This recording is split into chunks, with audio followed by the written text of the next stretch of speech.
আসসালামু আলাইকুম। আপনারা সবাই কেমন আছেন? আশা করি অনেক ভালো আছেন। আমিও আলহামদুলিল্লাহ ভালো আছি। আপনাদেরকে আজ আমি দেখাবো ভেড়ার মাংস রেসিপি। এই যে নরম তুলতুলে ভেড়ার মাংস, দেখেন কতটা সুন্দর।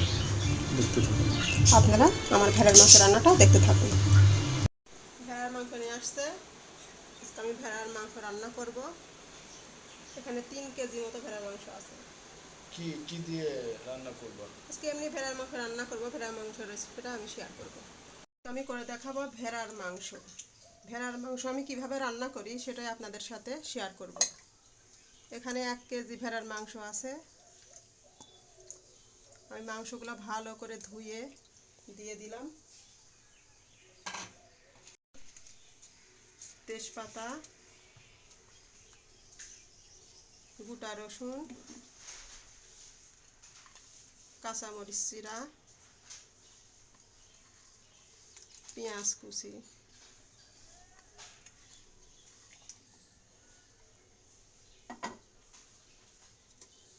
ওইটা লবঙ্গ,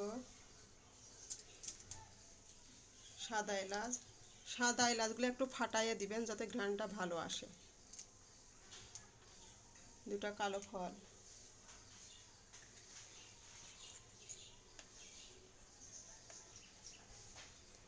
হলুদের গুঁড়া,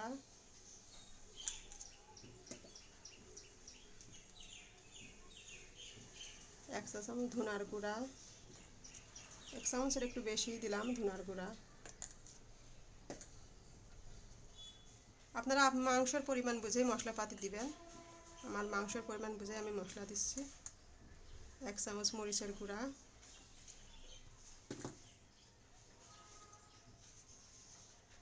জিরার গুঁড়া, এবার দেবো গোলমরিচের গুঁড়া সামান্য পরিমাণের,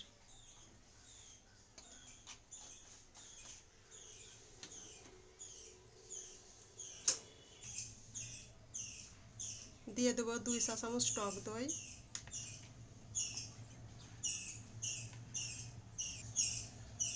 আদা রসুনের পেস্ট 2 চামচ দিয়ে দিলাম। আদা রসুন একসাথে পেস্ট করা। এবার দিয়ে দিব সরিষার তেল।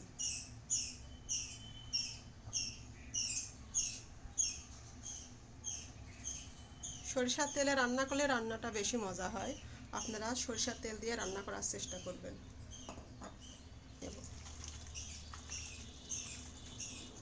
যে কোনো মাংসই আপনার হাতে মাখানো মাংসটাই বেশি টেস্ট হয়। গরুর মাংস, ভেড়ার মাংস, খাসির মাংস, এগুলো হাতে মাখানোই বেশি মজা হয়।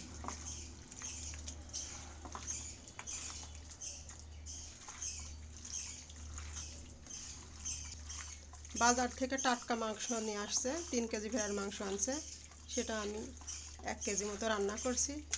টাটকা মাংস তো রান্না করলে বেশি মজা হয়। টাটকা মাংসের জন্যই আমি হাতে মাখা রান্না করছি।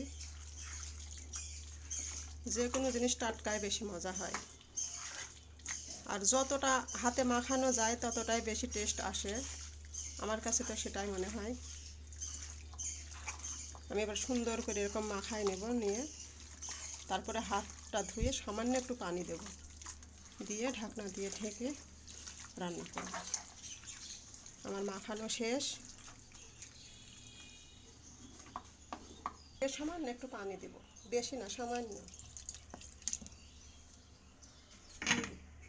ঢাকনাটা দিয়ে ঢেকে দিলাম, দিয়ে জালটা ধরাই দিলাম। এই যে মাংসটা আবার আমি ঢেকে দিলাম, চুলাটা অন করে দিছি। কিছুক্ষণ পরে আপনাদেরকে আবার দেখাবো। ততক্ষণ পর্যন্ত আপনারা আমার সাথে থাকুন।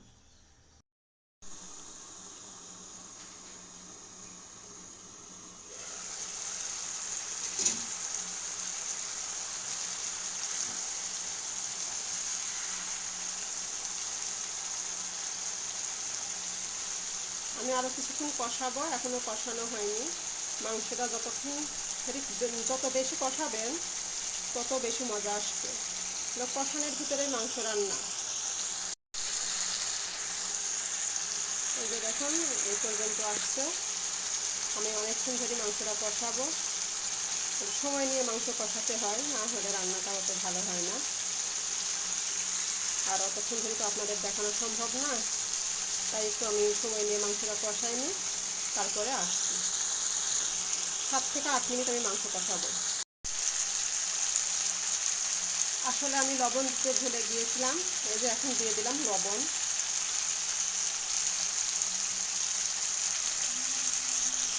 দেখুন কতটা সুন্দর হয়েছে।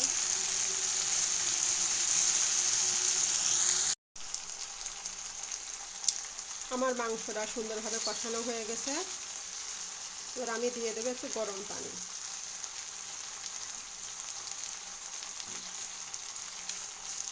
গরম পানি দিয়ে দিলাম।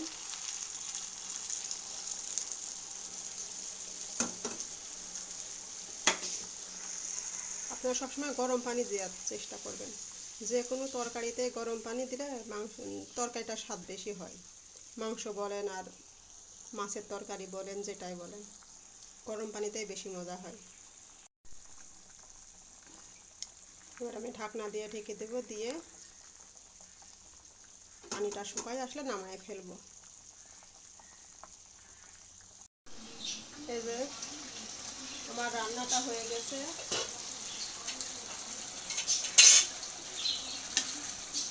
আমার মাংস রান্নাটা হয়ে গেছে।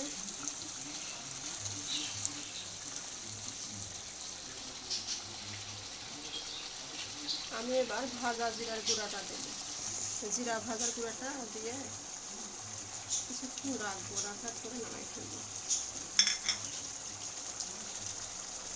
লোভনীয় ভেড়ার মাংস,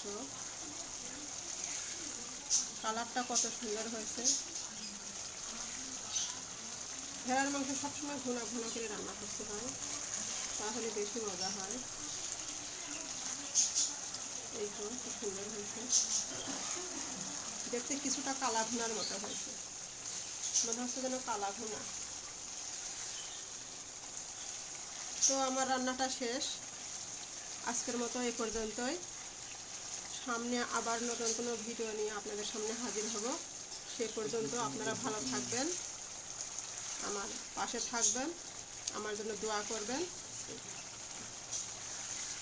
আল্লাহ হাফেজ। আসসালামু আলাইকুম।